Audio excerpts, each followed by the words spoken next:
السلام علیکم ورحمۃ اللہ وبرکاتہ۔ الحمدللہ والصلاة والسلام علی رسول اللہ، اما بعد فاعوذ باللہ من الشیطان الرجیم، بسم اللہ الرحمن الرحیم۔ قال النبی صلی اللہ علیہ وسلم: فتنة الرجل فی اہلہ ومالہ وولدہ ونفسہ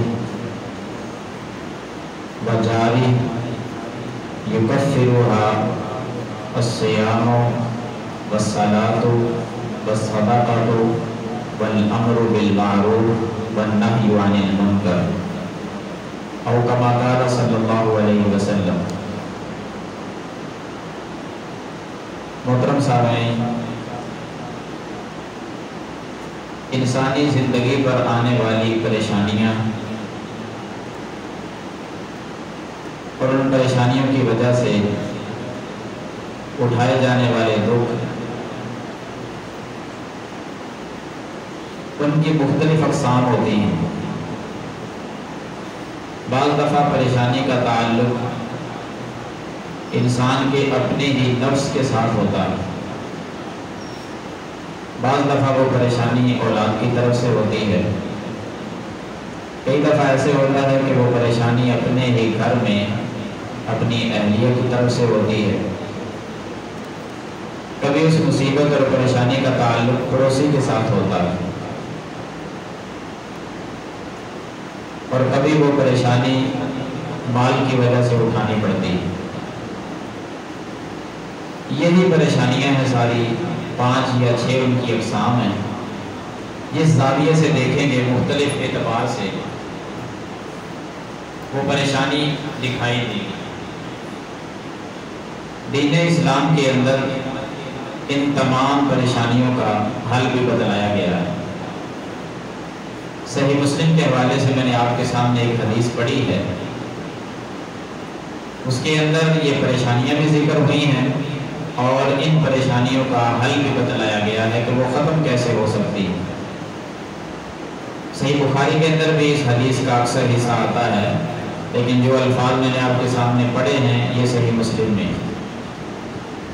سیدنا حذیفہ رضی اللہ تعالی عنہ وہ بیان کرتے ہیں کہ آپ صلی اللہ علیہ وسلم نے فرمایا: فتنة الرجل فی اہلہ ومالہ وولدہ ونفسہ وجارہ، کہ بندے کی آزمائش وہ اس کی اولاد میں ہے، اس کی بیوی میں ہے، اس کے مال میں ہے، اس کے اپنے نفس میں ہے اور اس کے پڑوسی میں ہے۔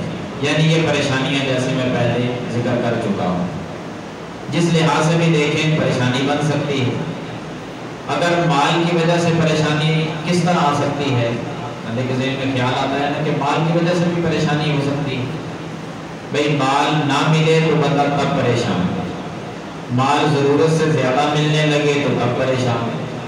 آزمائش تو بن گیا، اس کو سنبھال کے رکھنا ہے، چوری نہ ہو جائے، ڈکیتی نہ ہو جائے، حرام جگہوں پہ خرچ نہ ہو جائے، جہاں خرچ کرنا حق تھا اور وہاں خرچ ہی نہیں کیا۔ یہ ساری آزمائشیں ہیں بندے کے، اور جس کے پاس مال ہے نہیں، اب معلوم نہیں بیچارہ کہاں کہاں ہاتھ پھیلائے گا۔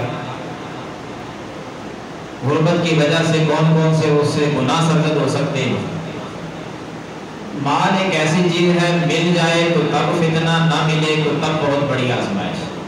دعا کیا کریں اللہ تعالیٰ رزق حلال عطا فرمائے، اور جب اللہ تعالیٰ رزق حلال وافر مقدار میں دے تو صحیح جگہوں پر سمجھ کر سوچ کر ان کو خرچ کرنے کی اللہ توفیق بھی عطا فرمائے، کیونکہ وہ مال آخرت میں ذریعہ نجات بن جائے بندے کے۔ اسی طرح اپنا گھر ہے آدمی کا، بیوی کے معاملات ہیں، بہت سارے اعتبار سے پریشانی کا سامنا کرنا پڑتا ہے، اور اگر وہ نیک ہے، صالحہ ہے، تو ساری دنیا کا بہترین مال و متاع اگر کہا گیا ہے تو اسی خاتون کو کہا گیا ہے جو نیک اور صالحہ خاتون ہوتی ہے، جو اپنے شوہر کے لیے ایک اچھی عورت ہونے کا ثبوت دیتی ہے، اس کو پوری دنیا کا بہترین مال و متاع حدیث میں قرار دے دیا۔ تو خواتین سے بھی یہی التماس کروں گا کہ صالحہ اور نیک خاتون نیک عورتوں کی صفات وہ اپنے اندر شامل کرنا۔ اولاد بھی ایسے ہی ہے، مل جائے تو تب پریشانی، نہ ملے تو تب پریشانی۔ اولاد نہ ملے آدمی ساری زندگی پریشان رہتا ہے، اولاد مل گئی ہے اب نافرمان نکلی تو تب پریشانی بن جائے گی، کوئی چور بن گیا، کوئی ڈاکو بن گیا، کوئی دین سے دور ہو گیا، کوئی والدین کو ہی گھر سے نکالنے والا بن گیا، تو پریشانی ہی پریشانی۔ پڑوسی اچھا نہ ہو تو تب بندے کا جینا حرام ہو جاتا ہے، چھوٹی چھوٹی باتوں پہ جھگڑے، چھوٹی چھوٹی باتوں پہ لڑائیاں۔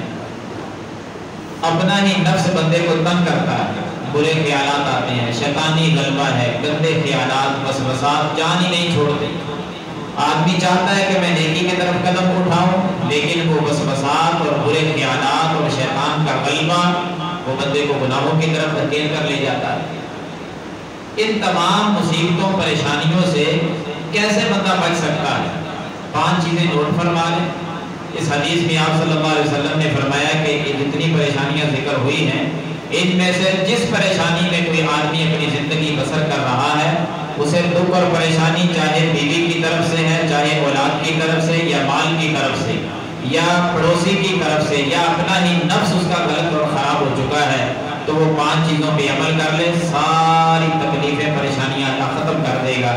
فرمایا یکفرھا، ان پریشانیوں کو، ان آزمائشوں کو مٹا کے رکھ دیتی ہیں۔ کیا چیز؟ الصیام، روزے رکھنا۔ روزے جو ہیں یہ ان دکھوں کا علاج ہے۔ الصلاۃ، نماز 5 وقت کی پڑھنا ان پریشانیوں سے بندے کو نکال دیتی ہے۔ والصدقۃ، اللہ کے راستے میں خرچ کرنا، صدقہ کرنا، زکوٰۃ دینا، یہ ان پریشانیوں کا بہترین علاج ہے۔ کتنی چیزیں ہو گئی ہیں؟ 3، نماز، روزہ اور زکوٰۃ۔ 2 چیزیں آگے اور بیان فرمائی، والامر بالمعروف، نیکی کا حکم دیتے رہنا، والنہی عن المنکر، اور 5ویں نمبر پہ فرمایا برائیوں سے لوگوں کو منع کرنا اور روکنا۔ یہ 5 چیزیں ہیں۔ نماز، روزہ، زکوٰۃ، مہینہ بھی رمضان کا، روزہ بھی رکھ رہے ہیں، نمازیں بھی اللہ کی توفیق سے پڑھ رہے ہیں، اور صدقہ بھی جی بھر کے کر رہے ہیں۔ نیکی کا حکم دیا کریں، چاہے آپ کے پاس ایک نیکی کا علم ہے، لوگوں کو سنا دیا کریں، بتایا کریں ان کو کہ یہ نیکی کا کام ہے، کیا کرو۔ اور کسی کو گناہ کرتے دیکھو، اپنے ہاتھ سے روکو یا اپنی زبان سے اس کو منع کرو، یا کم از کم اس کو اپنے دل میں ضرور برا خیال کرو کہ یہ غلط کام ہو رہا ہے۔ تب ایمان کا سب سے چھوٹا درجہ ہوگا کہ گناہ کو دیکھ کر اس نے برا سمجھا ہے کہ یہ لوگ صحیح نہیں کر رہے، وہاں سے آگے گزر جاتا ہے۔ اور وہ بندہ جو اس گناہ میں شریک ہو جائے، اس گناہ کو دیکھ کر مسکرائے، نہ روکے، نہ منع کرے، نہ برا جانے، تو اس بندے کا ایمان کیسا ہوگا؟ وہ اپنے ایمان کی فکر کرے۔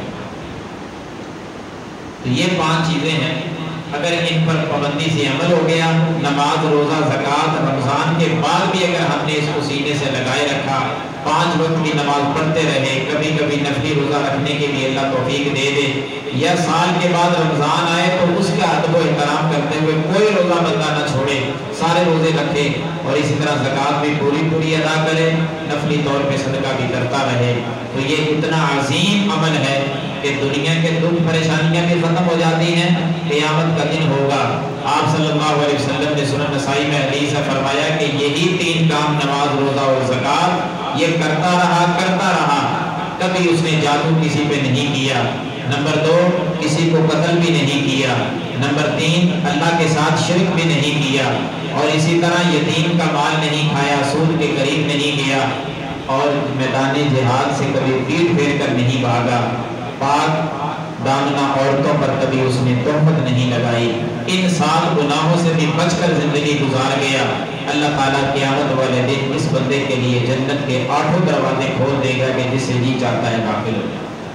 یہ اتنا عظیم عمل ہے، تو اس کو اپنی زندگی کا حصہ بنائیں، ان گناہوں کو اپنی زندگی سے نکال دیں، گھر کی پریشانیاں ساری اللہ کی توفیق سے ختم ہو جائیں گی، دکھ اور پریشانیاں نکل جائیں گی اس گھر سے۔ اگر چاہتے ہیں تو پھر ان چیزوں کو اپنی زندگی کا حصہ بنا لیں، انشاءاللہ ثم انشاءاللہ اللہ تعالیٰ آسانیاں بھی فرمائے گا اور بیماریوں سے شفا بھی عطا فرمائے گا۔ آخر پہ بیماروں کی صحت یابی کے لیے دعا فرمائیں۔ ہمارے جماعت کے بہت بڑے قاری محترم جناب قاری خالد صاحب، جو حافظ عمر فاروق شاکر صاحب کے سسر بھی ہیں، اور بیت اللہ میں جو امام تراوی ہیں، امام کعبہ ہیں، شیخ یاسر الدوسری حفظہ اللہ تعالی، انہوں نے حفظ بھی قاری خالد صاحب کے پاس کیا ہے، ان کے وہ استاد محترم بھی ہیں، وہ بہت اس وقت بیمار ہیں، ان کی صحت یابی کے لیے دعا فرمائیں گے، اللہ تعالیٰ ان کو شفاء کاملہ عاجلہ عطا فرمائیں۔ اسی طرح شاہ صاحب کے ابھی بتا رہے تھے، بڑے عزیز دوست ہیں مبشر بھائی اور بشار صاحب جو حیدرآباد میں ہیں، ان کی والدہ محترمہ وفات پا گئی ہیں، ان کی بخشش کے لیے دعا فرمائیں۔ باقی بھی جتنے احباب بیمار ہیں ان کی صحت یابی کے لیے، اور جتنے اہل توحید ایمان کی حالت میں مسلمان اللہ کے پاس پہنچ چکے ہیں، ان کی بخشش کے لیے دعا فرمائیں۔ بسم اللہ الرحمن الرحیم۔ الحمد